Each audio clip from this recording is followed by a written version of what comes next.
پھر دیکھتے ہی دیکھتے 14 یا 1500 صحابہ کرام اللہ کے رسول کے ساتھ تیار ہوئے ہیں کہ ہم جا کر عمرہ ادا کریں گے، اور یہ واحد عمرہ ہے کہ جس عمرے کے اندر لوگوں نے اپنے جانور بھی چلائے ہیں کہ شکرانے کے طور پر وہاں جا کر ذبح کریں گے۔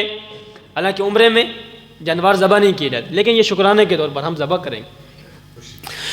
امام الانبیاء محمد الرسول اللہ صلی اللہ علیہ وسلم کے صحابہ کرام خوشی خوشی سفر طے کرتے ہیں، اور کوئی تلواریں بھی ساتھ نہیں لی، کوئی اسلحہ بھی ساتھ نہیں لیا، احرام باندھے ہوئے ہیں۔ اللہ کے رسول صلی اللہ علیہ وسلم کی قیادت میں یہ 1500 صحابہ کرام کا لشکر چل رہا ہے۔ مکہ سے کچھ ہی تھوڑا سا سفر پہلے وہاں پر ایک مقام آتا ہے، حدیبیہ کا مقام۔ اللہ کے رسول نے وہاں پر پڑاؤ ڈالا ہے۔ جس وقت حدیبیہ کے جگہ پر اللہ کے رسول نے پڑاؤ ڈالا نا، تو مشرکین مکہ نے قاصد بھیجا کہ انہیں جا کر بتا دو ہم تمہیں عمرہ ادا نہیں کرنے دیں گے، عمرہ نہیں کرنے دیں گے۔ خالد بن ولید کی قیادت کے اندر کچھ کافرین آئے ہیں کہ جاسوسی کریں گے، لیکن صحابہ کرام نے ان سارے کے سارے قیدیوں کو پکڑ کر اللہ کے رسول کی خدمت میں پیش کیا۔ جب یہ قیدی پکڑے گئے نا، تو اللہ کے رسول نے فرمایا ان کافروں کو واپس بھیج دو، ہم عمرہ کرنے آئے ہیں، ہم کوئی جنگ کرنے کے لیے نہیں آئے۔ حالانکہ قیدی پکڑ لیتے تو یعنی کہ بہت سارا کام ہو سکتا، لیکن آپ نے فرمایا واپس کرو۔ خالد بن ولید تو وہ تو نہیں پکڑے گئے تھے، لیکن ان کے جو ساتھی تھے جو جاسوسی کرنے آئے تھے اور اس طرح وہ پکڑے گئے۔ امام الانبیاء رحمت للعالمین صلی اللہ علیہ وسلم نے صحابہ کرام کے ساتھ مشورہ کیا کہ کیا کرنا چاہیے۔ وہاں پر بھی ایک قاصد بھیجا جو ابو سفیان کو جا کر جس نے کہا کہ ہم کوئی لڑائی کرنے کے لیے نہیں آئے، دیکھو ہمارے پاس تلواریں نہیں ہیں، ہمارے پاس اسلحہ نہیں ہے، ہم لڑائی کرنے کے لیے نہیں آئے، ہم نے سفید لباس پہنا ہوا ہے، ہم نے وہ احرام باندھا ہوا ہے، ہم صرف عمرہ کریں گے اور واپس چلے جائیں گے، اس کے سوا ہم نے تمہارے ساتھ کوئی لڑائی نہیں کرنی ہے۔ رسول اللہ آپ ادھر تشریف فرمائیں، ادھر جو ہے نا وہ یعنی کہ مشرکین نے بھی میٹنگ کی۔ مشرکین میں سے ابو سفیان نے یہ کہا کہ دیکھو عمرہ تو انہیں کرنے دیں، لیکن اگر ہماری اس طرح موجودگی کے اندر یہ عمرہ کر کے چلے جائیں تو یہ تو ہماری بے عزتی ہے۔ اب اس کے مقابلے میں باقی سرداروں نے کہا کہ بے عزتی تو اس کے اندر بھی ہے کہ ہم انہیں اللہ کے گھر سے روک رہے ہیں، اس کے اندر بھی تو بے عزتی ہے کہ باہر والے جو قبیلے ہیں اور وہ کیا کہیں گے کہ یہ جو قریش مکہ ہیں یہ تو کعبہ کے جو ہے وہ یعنی کہ اس کو انہوں نے قبضے میں لے لیا ہے، کسی کو جس کی جی چاہتا ہے اس کو عمرہ کرنے دیتے ہیں، جس کا جی نہیں چاہتا اس کو عمرہ نہیں کرنے دیتے۔ بہرحال انہوں نے یہ طے کیا کہ عمرہ تو ہم ادا اس طرح کرنے نہیں دیں گے۔ پھر ابو سفیان نے ایک بندہ بھیجا، عروہ بن مسعود، یہ عبداللہ ابن مسعود کا بھائی تھا، یہ بھی مسلمان نہیں ہوا، بعد میں مسلمان ہوا۔ عروہ بن مسعود اللہ کے رسول صلی اللہ علیہ وسلم کی خدمت میں آیا اور آ کر آپ کے ساتھ باتیں کرنے لگ گیا کہ آپ واپس چلے جائیں، عمرہ ادا نہیں کرنے دیا جائے گا۔ اللہ کے رسول بھی اس کے ساتھ بات کر رہے ہیں اور وہ کہنے لگا اے محمد میں تجھے سچی بات بتاؤں نا، یہ جن لوگوں کے بھروسے پر تو آج ہمارے پاس عمرہ کرنے کے لیے آیا ہے یہ کوئی وفادار لوگ نہیں ہیں، جب جنگ شروع ہوگی تو یہ تجھے چھوڑ کر بھاگ جائیں گے۔ جب یہ بات عروہ بن مسعود نے کہی نا، حضرت ابو بکر کو غصہ آیا اور فرمانے لگے اے عروہ تو جا لات اور منات کی شرمگاہوں کو جا کر چوس۔ یہ اس کو یاد دلایا کہ تمہاری اوقات یہ ہے کہ تم اپنے معبودوں کی شرمگاہوں کو چوستے ہو، آ کر ہم پر بات کرتے ہو۔ اب یہ کچھ لوگوں نے کہا کہ یہ حضرت ابو بکر نے گالی دی، یہ گالی نہیں ہے، یہ وہ کام کرتے تھے، تو ان کو کہا کہ تمہارا یہ کام ہے۔ یہیں پر جب یہ بات کر رہا تھا تو پھر کچھ بندوں کی عادت ہوتی ہے کہ وہ بات کرتے کرتے داڑھی کو بھی ہاتھ لگاتے ہیں۔ یہ بار بار اللہ کے رسول یعنی منت کرتے ہوئے کہ آپ بات مان جائیں، اپنی طرف سے وہ یہ کر رہا تھا۔ ساتھ ہی مغیرہ بن شعبہ رضی اللہ تعالیٰ عنہ کھڑے تھے۔ مغیرہ بن شعبہ کہنے لگے اے کافر اپنا ہاتھ پیچھے کر، اپنا لعنتی ہاتھ میرے رسول کی داڑھی مبارک پر نہ لگا۔ یہ نوٹ کر لیں، کیا نام بتایا؟ مغیرہ بن شعبہ۔ جب میں آیت پڑھوں گا تو پھر آپ کو ایک قانون بھی بتاؤں گا۔ یہ صلح حدیبیہ کے موقع پر کون موجود ہے؟ حضرت مغیرہ بن شعبہ۔ میرے دوستو، اب جس وقت عروہ بات کر کے اللہ کے رسول کے ساتھ بات کر کے باہر نکلا نا، تو دیکھتا ہے ابھی کچھ لمحے پہلے اس نے یہ بات کی تھی کہ محمد کے صحابہ محمد کو چھوڑ جائیں گے، نعوذ باللہ۔ صحابہ نے جب یہ بات سنی نا تو پھر صحابہ نے کیا کیا؟ اللہ کے رسول کے لیے جب وضو کے لیے پانی منگوایا گیا تو جب اللہ کے رسول اپنا وضو فرما رہے تھے، جو پانی نیچے گر رہا تھا صحابہ کرام اس پانی کو اٹھا کر اپنے جسموں پر مل رہے تھے۔ اللہ کے رسول جدھر جاتے ہیں صحابہ کرام اپنے ہاتھ یوں پیچھے لے کر گھوم رہے ہیں تاکہ اس کو پتہ چل جائے کہ ہم اللہ کے رسول کے ساتھ کس طرح محبت کرتے ہیں۔ میرے دوستو، عروہ جس وقت ابو سفیان کے پاس پہنچا اور جا کر کہنے لگا ابو سفیان میں نجاشی کے دربار میں بھی گیا ہوں، میں کیسر و کسریٰ کے دربار میں بھی گیا ہوں، خدا کی قسم میں نے دیکھا ہے کہ اس کے جو وزیر ہوتے ہیں، اس کے جو نوکر ہوتے ہیں، وہ اس کے ساتھ محبت کرتے ہیں، لیکن ایسی محبت میں نے محمد کے صحابہ کے سوا دنیا میں کسی کے اندر نہیں دیکھی ہے۔ اس لیے کہ یہ مجھے تو لگتا ہے کہ اس کو صرف وہ اپنا لیڈر نہیں مانتے بلکہ اللہ کا رسول مانتے ہیں۔ اس کو یہ جا کر بتایا کہ یہ بولنا رہے۔ اصل میں عروہ کو پتا تھا کہ چھوڑ کر نہیں بھاگیں گے، کیونکہ جب بدر احد میں چھوڑ کر نہیں بھاگے تو یہ تو بات ہی کوئی نہیں نا۔ اس نے یہ بات اس لیے کی تھی کمزور کرنے کے لیے کہ تھا کہ یہ واپس چلے جائیں۔ اب یہ بات ادھر ختم ہو گئی۔ اس کے بعد دوسرا مرحلہ یہ شروع ہوا۔ امام الانبیاء رحمت للعالمین صلی اللہ علیہ وسلم نے حضرت عمر بن خطاب کو فرمایا کہ عمر آپ ابو سفیان کے پاس جائیے گا اور جا کر یہ بات رکھیے گا کہ ہمیں عمرہ ادا کرنے دیا جائے۔ حضرت فاروق اعظم نے فرمایا اللہ کے رسول اگر آپ کا حکم ہو تو میں جاتا ہوں، لیکن میرا مشورہ مانیے گا کہ میری طبیعت بڑی سخت ہے، کہیں ایسا نہ ہو کہ بنا بنایا کام ختم ہو جائے۔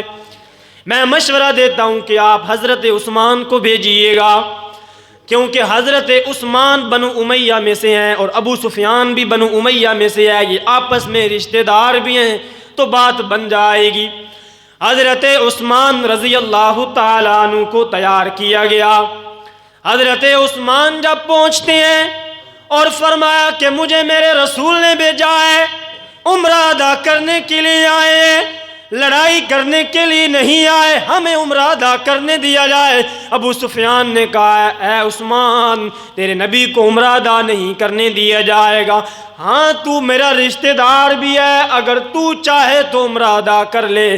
میرے دوستو، اللہ کے رسول جس وقت حضرت عثمان کو رخصت فرما رہے تھے تو کچھ صحابہ اکرام کے اندر گفتگو چل پڑی کہ عثمان کتنا خوش قسمت ہے، 6 سالوں کے بعد اللہ کے گھر کو دیکھے گا اور ہم سے پہلے دیکھے گا، عمرہ بھی ادا کرے گا۔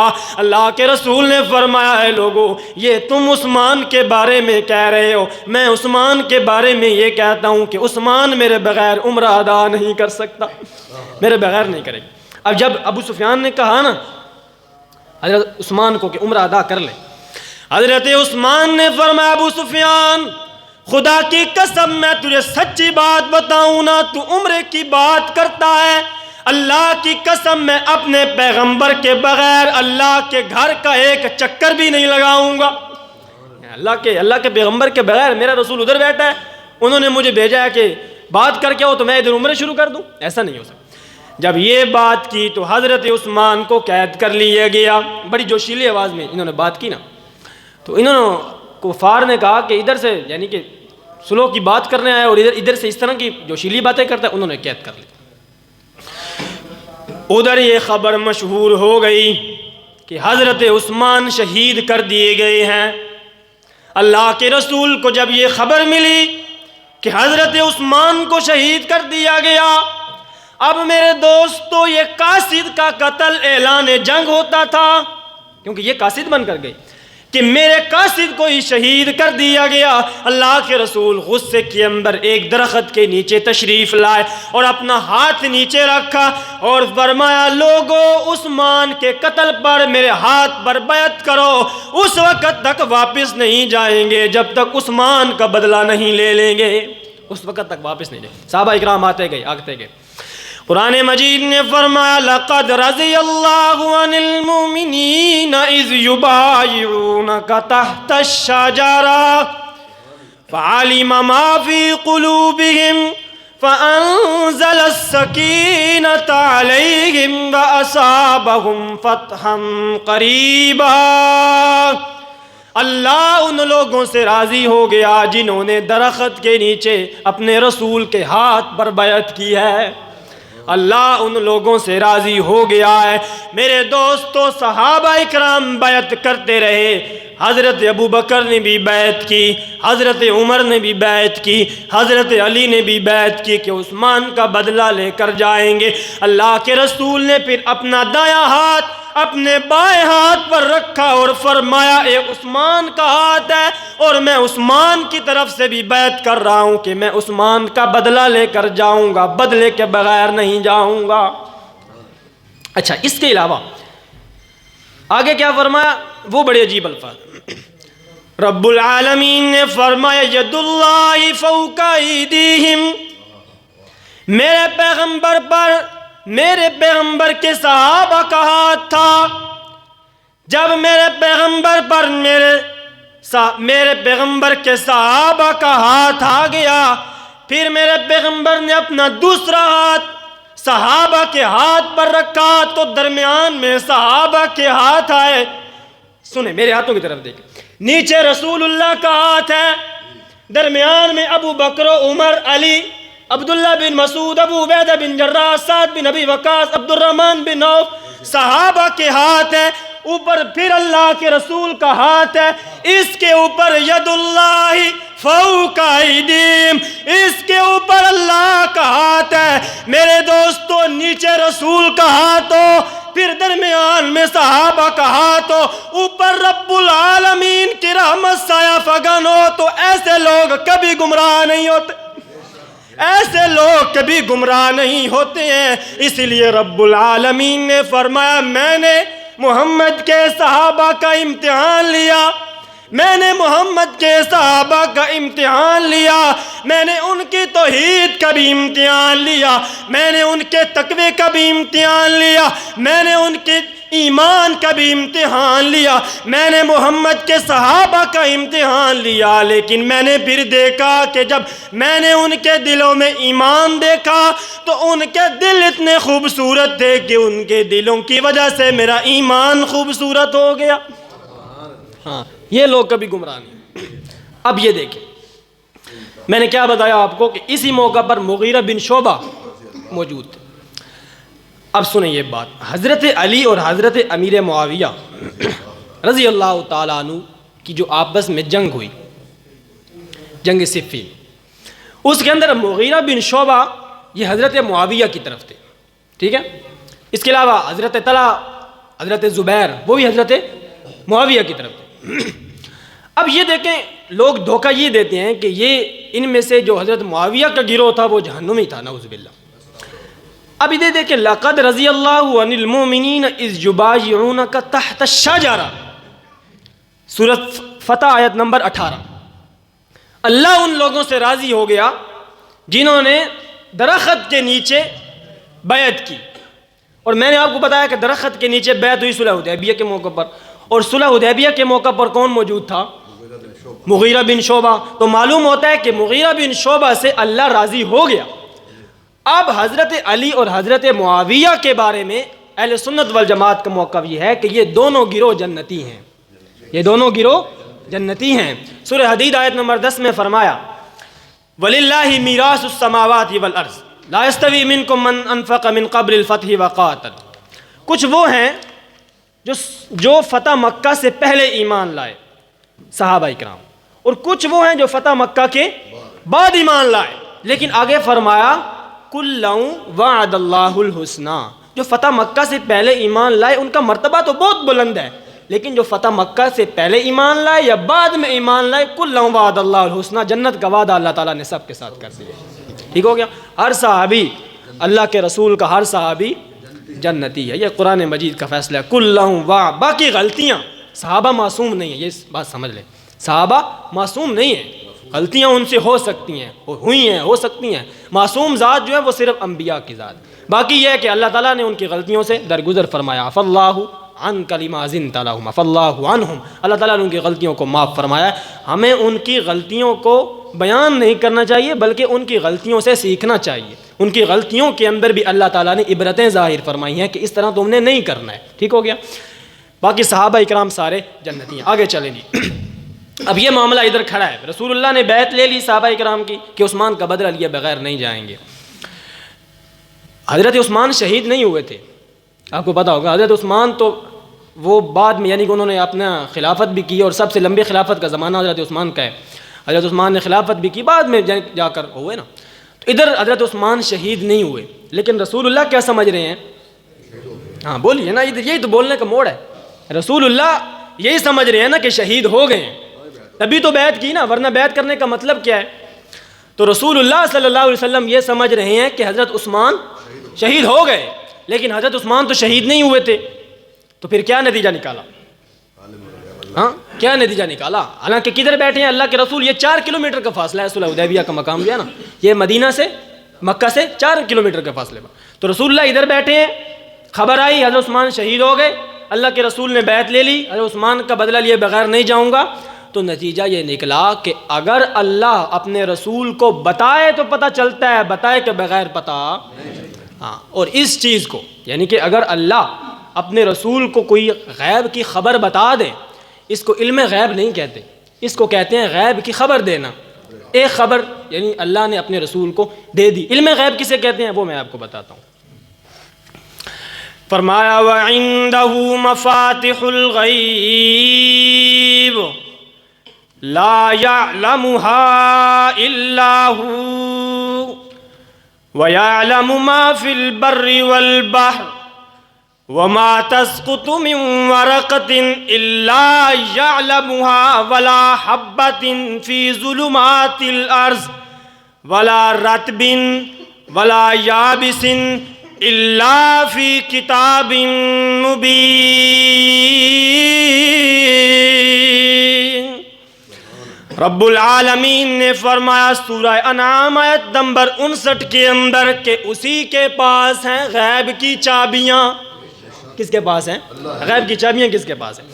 اسی کے پاس ہیں غیب کی چابیاں، مفاتیح الغیب، ساری چابیاں اسی کے پاس ہیں، لا یعلمها الا هو۔ یہ یاد کر لیں، سورہ انعام آیت نمبر 59، گھروں میں جا کر ترجمے والا قرآن دیکھیں۔ لا یعلمها الا هو، ان چابیوں کو کوئی نہیں جانتا الا هو، مگر اللہ ہی جانتا ہے۔ وَيَعْلَمُ مَا فِي الْبَرِّ وَالْبَحْرِ، اللہ جانتا ہے جو کچھ خشکی میں ہے اور جو کچھ تر میں ہے۔ خشکی میں کیا ہے؟ جتنے بھی انسان خشکی میں بستے ہیں اور جتنے بھی جانور تر میں بستے ہیں، مچھلیاں ہیں، بڑے بڑے جانور ہیں، انسان ہیں، جتنے بھی انسان اس دنیا میں آئے چلے گئے، ان کی اولادیں چل رہی ہیں، انہوں نے جو کام کیے ہیں، انہوں نے اپنی زندگی کتنی گزاری ہے، کسی کی عمر کتنی ہے، کسی کی عمر کتنی ہے، کس نے اپنی زندگی میں کیا کھایا، کس نے اپنی زندگی میں کیا پیا ہے۔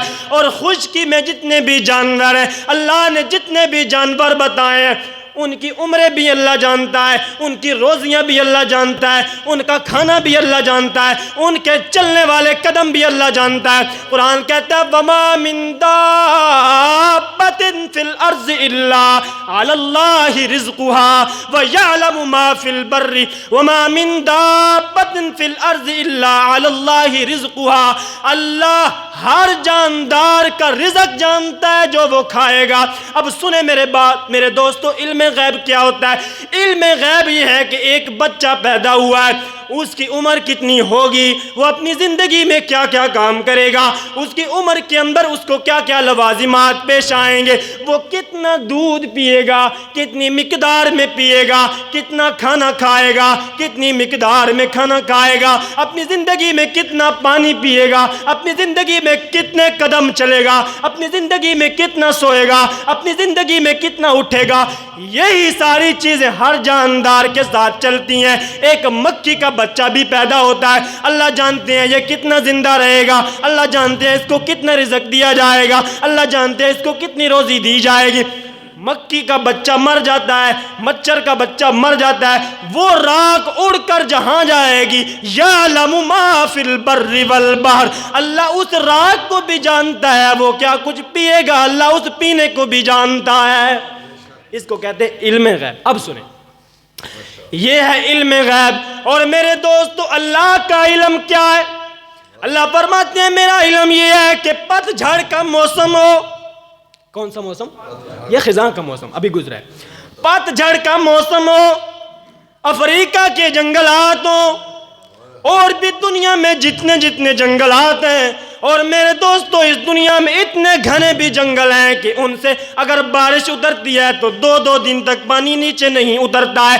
یہ سارے جنگلات ہوں، پتے جھڑ رہے ہوں، اربوں خربوں کی تعداد میں پتے جھڑتے جائیں، رب العالمین فرماتے ہیں میں ہر پتے کو بھی جانتا ہوں، اور وہ پتا زمین پر آتے ہوئے جتنی کروٹیں تبدیل کرتا ہے میں ان پتوں کی کروٹوں کو بھی جانتا ہوں۔ یہ ہے اللہ کا علم۔ اب ان ساری چیزوں میں سے اگر کچھ چیزیں اللہ تعالیٰ اپنے محبوب کو بتا دے تو اس کو علم غیب نہیں کہتے، اس کو غیب کی خبر کہتے ہیں۔ ہاں، خبر غیب، اطلاع علی الغیب۔ علم غیب خاصہ ہے تو صرف اس کا بس اللہ تعالیٰ کا خاصہ ہے، باقی جو ہے وہ چیزیں لوگ آپ کو بیان کرتے رہیں گے۔ بس آخری بات سنیں پھر ختم کرتے ہیں۔